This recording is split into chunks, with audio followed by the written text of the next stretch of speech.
Hello guys, welcome to my Facebook page and YouTube channel. This is Alam Hossain. চলে এসেছি নতুন আরেকটা ভিডিও নিয়ে। আজকের ভিডিওতে আমি নবম দশম শ্রেণীর খুবই অষ্টম অধ্যায়ের খুবই গুরুত্বপূর্ণ একটা উপপাদ্য নিয়ে কথা বলবো। আজকে আমি অষ্টম অধ্যায়ের 8.1 7 নম্বর উপপাদ্য নিয়ে কথা বলবো, যেটা পৃষ্ঠা নাম্বার 156 পেজে গেলেই তুমি তোমার বই খুঁজে পেবে। তাহলে চলো দেখে নিই কি থাকছে আমাদের এই উপপাদ্যটার মধ্যে। প্রথমত বলা আছে, দেখাও যে, আবার বলছি দেখাও যে বৃত্তের দুটি যা এর মধ্যে, আমাদের বলছে দেখাও যে বৃত্তের দুটি যা এর মধ্যে বৃহত্তর জাটি ক্ষুদ্রতর যা অপেক্ষা কেন্দ্রের নিকটতর। চলো বিষয়টা আমি তোমাদেরকে বুঝে বলি। এখানে বলছে দেখাও যে বৃত্তের দুইটা যা, দুইটা যার মধ্যে সবচেয়ে বড় জাটা মানে দুইটা যার মধ্যে বড় জাটা বৃত্তের কেন্দ্রের নিকটতর মানে কেন্দ্রের কাছে, আর আরেকটা যা কেন্দ্র থেকে একটু দূরে। চলো বিষয়টাকে একটু গুছিয়ে বলি। আমরা প্রথমতেই এখানে একটা বৃত্ত আঁকলাম, মনে করি ও কেন্দ্র বিশিষ্ট এটা একটা বৃত্ত। এই বৃত্তের দুটা যা, আচ্ছা যা কি বুঝো তো?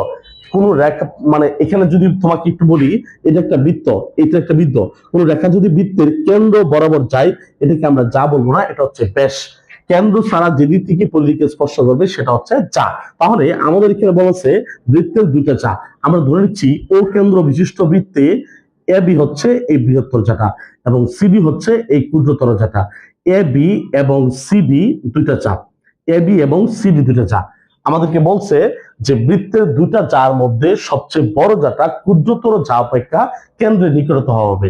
তার মানে ও থেকে এ বি এর দূরত্বটা, তাহলে ও থেকে এ বি এর উপর একটা লম্বা কি ও ই এবং সিডি এর উপর একটা লম্বা কি ও এফ। ও এফ লম্বা আঁকলাম এখানে, ও এফ লম্বা কি, এই যে দুটো লম্বা আঁকলাম। তার মানে আমাদের প্রমাণ করতে হবে যে ওইটা আসলে ওই জায়ের কাছে এবং ওই এফটা ওই জায়ের একটু দূরে। মানে আমি আবার বলছি, বৃত্তের দুটা যা এ বি এবং সিডি, আমাদের প্রমাণ করতে হবে যে এ বি যাটা সিডি যা অপেক্ষা বৃত্তের কেন্দ্রের খুব কাছে বা কেন্দ্রের নিকটে অবস্থিত। তার মানে আমাদের প্রমাণ করতে হবে যে এখানে ও এফটা হচ্ছে বড় এবং ওইটা হচ্ছে ছোট। আমরা এই জায়গাটা এখানে প্রমাণ করব। ক্লিয়ার? বুঝতে পারছি? তাহলে বিশেষ নির্বাচনটা কি হবে?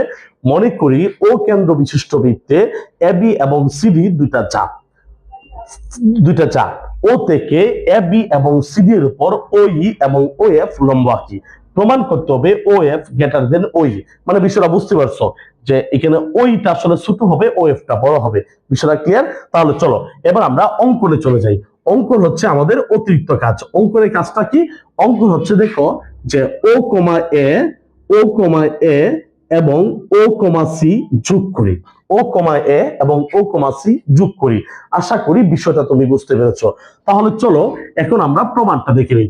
আমাদের প্রমাণে কি বলা আছে? প্রমাণে বলা আছে, দেখো আমরা যদি জানি যে বৃত্তের কোন জায়ের উপর লম্ব অঙ্কিত হলে যাটা সমান দুই ভাগে বিভক্ত হয়ে যায়। তাহলে আমরা যদি এখানে বলি যে ওই লম্ব হচ্ছে এবি, আচ্ছা ওই লম্ব যদি এবি হয় তাহলে আমরা এখান থেকে বলতে পারি যে এখানে এ ই সমান সমান হচ্ছে বিই। আশা করি বিষয়টা বুঝছো।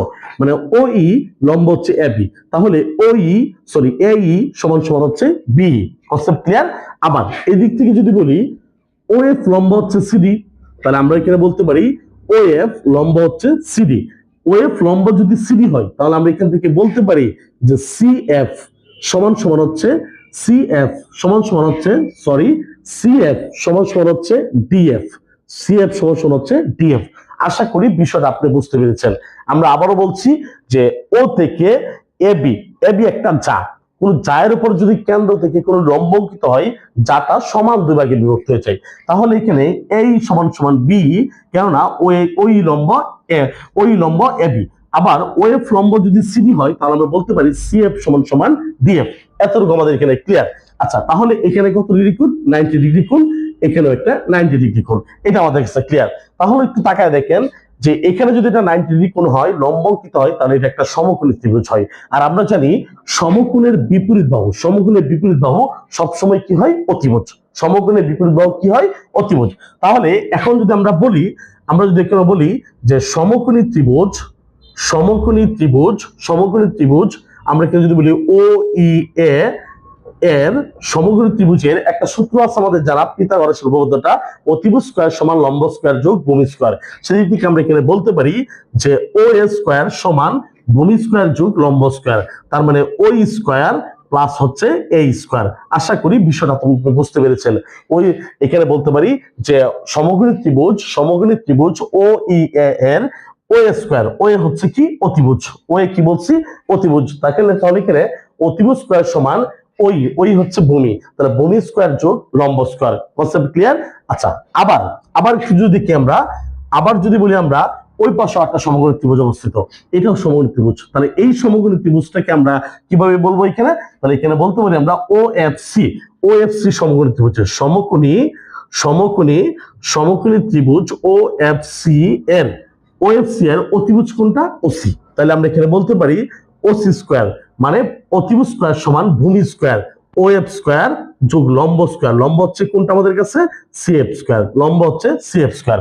আশা করি বিষয়টা আপনি বুঝতে পেরেছেন, এতটুকু আমাদের কাছে ক্লিয়ার।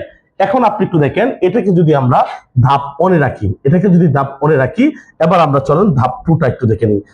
এই দুই ত্রিভুজের মধ্যে আপনি লক্ষ্য করে দেখেন ও এ সমান সমান ওসি, কারণ ও এ হচ্ছে ব্যাসার্ধ আর ওই ত্রিভুজের ওসি হচ্ছে ব্যাসার্ধ।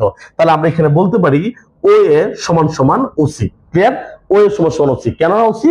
কারণ এরা হচ্ছে একই বৃত্তের ব্যাসার্ধ, একই বৃত্তের ব্যাসার্ধ ও এ সমান সমান ওসি। তাহলে আপনি একটু লক্ষ্য করে দেখেন, আমি এখানে বলেছি ও এ সমান সমান ওসি, তাহলে একটু দেখেন আমাদের এখানে কি ছিল? ও স্কোয়ার, এখানে কি ছিল? OC square. তাহলে এটার সাথে সিমিলার করতে গেলে আমাদের কি করতে হবে? উভয় পক্ষকে বর্গ করতে হবে। তাহলে আমরা একটা কাজটা করে নেই, তাহলে আমরা বলতে পারি ও স্কোয়ার সমান হচ্ছে ওসি স্কোয়ার, তার মানে এখানে কি করে? বর্গ করে। ক্লিয়ার? বিষয়টা বুঝতে পারছি কি? তাহলে এখানে ও স্কোয়ার সমান সমান ওসি স্কোয়ার, এটা কি করে? বর্গ করে।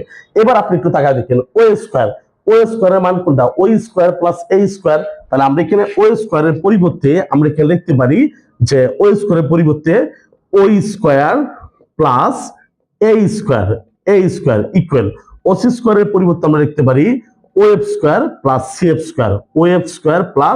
F square. আশা করি বিষয়টা আপনি বুঝতে পেরেছেন। চলুন আরেকবার আপনাকে বুঝিয়ে দিচ্ছি। প্রথমত ওই লম্ব এবি, সেহেতু ওই এ সমান সমান বি, আবার ও এফ লম্ব সিডি, তাহলে সিএফ সমান সমান ডিএফ। এতটুকু ক্লিয়ার? এখন এখানে লম্ব অঙ্কিত, এখানে কি 90 ডিগ্রি কোণ, মানে এটা একটা সমকোণী ত্রিভুজ। এদিক থেকে বলতে পারি আমরা ও ই এ সমকোণী ত্রিভুজের ও স্কোয়ার মানে অতিভুজ স্কোয়ার সমান ভূমি স্কোয়ার ও স্কোয়ার প্লাস লম্ব স্কোয়ার এ স্কোয়ার। আবার ও এফ সি সমকোণী ত্রিভুজের ভূমি স্কোয়ার হচ্ছে ও এফ স্কোয়ার, লম্ব স্কোয়ার হচ্ছে সি এফ স্কোয়ার। এখন আপনি একটু দেখেন ধাপ 2 তে এসে বলছিলাম যে ও এ সমান সমান ওসি, কেননা একই বৃত্তের ব্যাসার্ধ। তাহলে আমাদের কাছে আছে ও এ, কিন্তু আমরা পেয়েছিলাম কি? ও স্কোয়ার, আছে ওসি, পেয়েছিলাম ওসি স্কোয়ার। তাহলে উভয় পক্ষকে বর্গ করে নিলাম O square plus OC square. আচ্ছা, ও স্কোয়ার মানে কি? O square plus A square, আবার ওসি স্কোয়ার মানে কি? O F square plus C F square. তাহলে চলুন এতটুকু বুঝতে পারলে আমরা সামনের দিকে আগাই। এখন আপনি একটু তাকায় দেখেন, এখানে বলা হচ্ছে ওই, আচ্ছা ওই স্কোয়ার সাথে কি আছে? এই না, আচ্ছা ওই স্কোয়ারের সাথে কি আমরা ও এফ স্কোয়ার নিতে পারি? কারণ এরপর ওয়েব স্কোয়ার আছে। আবার এই স্কোয়ারের সাথে আমরা চাইলে কি? সি এফ স্কোয়ারটা নিতে পারি। ওই স্কোয়ারের সাথে আমরা ওয়েব স্কোয়ার নিতে পারি, আবার এই স্কোয়ারের সাথে চাইলে আমরা কোনটা নিতে পারি? সি এফ স্কোয়ারটা নিতে পারি। তাহলে আমরা যদি এখন এখানে একটু দেখি, তাহলে আমরা বলতে পারি যে বা এখানে মনে করেন এই স্কোয়ার রাখলাম, এই স্কোয়ার, আর ওই পাশ থেকে কি এই স্কোয়ারের সাথে কোনটা যাবে? C F square. তাহলে আমরা এখানে সি এফ স্কোয়ার নিয়ে আসলাম, প্লাস সি এফ স্কোয়ার পাশটা কি হবে? Minus C F square equal. আবার দেখেন এখানে ও এফ স্কোয়ার, একটু টাকা দেখেন প্লাস ও স্কোয়ার, এরপরে গেলে কি হবে? Minus O square. আশা করি বিষয়টা আপনি বুঝতে পেরেছেন। এতটুকু জায়গা আমরা রেখে দিলাম, এটা আমাদের প্রমাণের জন্য কাজে লাগবে। তাহলে চলুন এবার আমরা ধাপ 3 তে যাই। ধাপ 3 তে এসে যদি বলি আমরা ধাপ 3 তে কি বলতে পারি? আচ্ছা একটু দেখেন, আমাদের প্রশ্নেই বলা ছিল আমাদের এখানে দুইটা যা আছে এ বি এবং সিডি, দুইটা যার মধ্যে একটা বড় একটা ছোট। তাহলে আমরা এখানে বলতে পারি যে এ বি গ্রেটার দেন হচ্ছে CD, A B greater than কি বলা আছে? সিডি। এটা আমাদের কাছে প্রশ্নে দেওয়া আছে যে A B greater than CD. আচ্ছা দেখেন তো আপনি, আমরা এ বি কি কোথাও পেয়েছি? না, এ বি পাই নাই, আমরা কিন্তু এই পেয়েছি, এই আমরা এ বি পাই নাই, এ বির মধ্যে এই পাইছি, এই। তাহলে এখানে এ বির মধ্যে এই জি, এ বি যার অর্ধেক না, তাহলে আমাদের এইটা বের করতে হলে আমরা কি করব? এ বি কে অর্ধেক করে দিব, half of A B E greater than সিডির অর্ধেক কোনটা? Half of CD. প্রশ্ন হলো আমরা এটা কেন করলাম? কারণ আমাদের প্রমাণে দেখেন কি প্রয়োজন? এই দরকার, সি এফ দরকার, ও এফ দরকার, ওই দরকার, কিন্তু এখানে আছে এ বি আর সিডি। তাহলে এ বি থেকে যদি এই আনতে হয়, তাহলে এ বি কি এই এই কি এবির অর্ধেক না, এই জন্য হাফ করে নিছি। আবার সিএফ কি সিডির অর্ধেক, এই জন্য হাফ নিছি। তাহলে এখানে বলতে পারি বা হাফ অফ এবি যে কথা, এখানে এ ই একই কথা, greater than half of CD যে কথা, এখানে সিএফ একই কথা। হাফ অফ এবি মানে এই, হাফ অফ সিডি মানে কি সিএফ। এতটুকু আশা করি বুঝতে পেরেছেন। এবার আপনি একটু তাকায় দেখেন, আমাদের কি শুধু কি এই দরকার না এ স্কোয়ার দরকার? আমাদের এ স্কোয়ার দরকার। তাহলে চলেন উপপক্ষকে বর্গ করে নিই। তাহলে আমরা বর্গ করে নিলে এখানে দিতে পারি A square greater than CF square, কি করে বর্গ করে। আশা করি বিষয়টা আপনি বুঝতে পেরেছেন। এবার দেখেন বা এখানে লিখলাম এ স্কোয়ার, এই সিএফ স্কোয়ার প্লাস এই প্লাস হবে মাইনাস, এখানে লিখলাম CF square greater than zero. আশা করি বিষয়টা আপনি clear. A square minus CF square greater than কি হলো জিরো। এবার একটু তাকায় দেখেন, A square minus CF square এর মান কি O F square minus O square. মানে আমরা এখানে বলতে পারি যে O F square minus O square greater than zero. এবার দেখেন বা ও এফ স্কোয়ার, এই মাইনাস ও স্কোয়ার হিপারে গেলে কি হবে প্লাস হবে। তাহলে এটা হচ্ছে ও স্কোয়ার, তাহলে স্কোয়ার স্কোয়ারে কাটা, সুতরাং ও এফ গ্রেটার দেন হচ্ছে ওই, প্রমাণিত। আশা করি বিষয়টা আপনি বুঝতে পেরেছেন। এরপর আপনার যদি কোনো সমস্যা থাকে কমেন্টস বক্সে অবশ্যই আপনি জানিয়ে যাবেন। এছাড়াও যদি আপনার বুঝতে কোথাও সমস্যা হয় নিচের কমেন্টস বক্সে অবশ্যই জানিয়ে যাবেন। আমাদের ভিডিওগুলো যদি আপনার ভালো লাগে আমাদের ফেসবুক পেজ ফলো দিবেন এবং ইউটিউব চ্যানেলটাকে সাবস্ক্রাইব করে আসবেন। পাশাপাশি আপনার সমস্যা আমাদেরকে জানাবেন, আমরা আপনার চাহিদা অনুযায়ী ভিডিও দেওয়ার চেষ্টা করব। সেই পর্যন্ত ভালো থাকবেন। আসসালামু আলাইকুম।